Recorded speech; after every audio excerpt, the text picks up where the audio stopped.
Hi friends, ఇంట్లో పంచముఖ ఆంజనేయుడి చిత్రం పెడుతున్నారా? అయితే ఇది మీ గురించే. ఇంట్లోకి నెగిటివ్ ఎనర్జీ రాకూడదని చాలామంది ఆంజనేయ స్వామి ఫోటోలను పెడుతూ ఉంటారు. ఆంజనేయ స్వామి భయాన్ని పోగొట్టి బుద్ధి బలాన్ని, ధైర్యాన్ని ప్రసాదిస్తారు.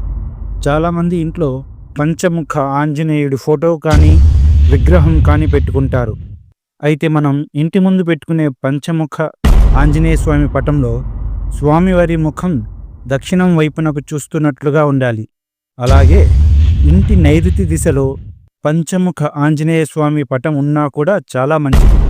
పంచముఖ హనుమంతుని ఫోటో ఉండే ఇంట్లో ఆటంకాలన్నీ తొలగిపోతాయి, సంపద కూడా పెరుగుతుంది. మీ కుటుంబంలోని సమస్యలు, వ్యాధులు వంటివి దూరమవుతాయి, శత్రువుల బాధ తొలగిపోతుంది. అయితే బెడ్రూమ్లో, మెట్ల కింద, వంటగదిలో హనుమంతుడి ఫోటో లేదా విగ్రహాన్ని ఉంచకూడదట. అలా చేశారంటే అది సమస్యలను తీసుకొస్తుందని వాస్తు పండితులు సూచిస్తున్నారు.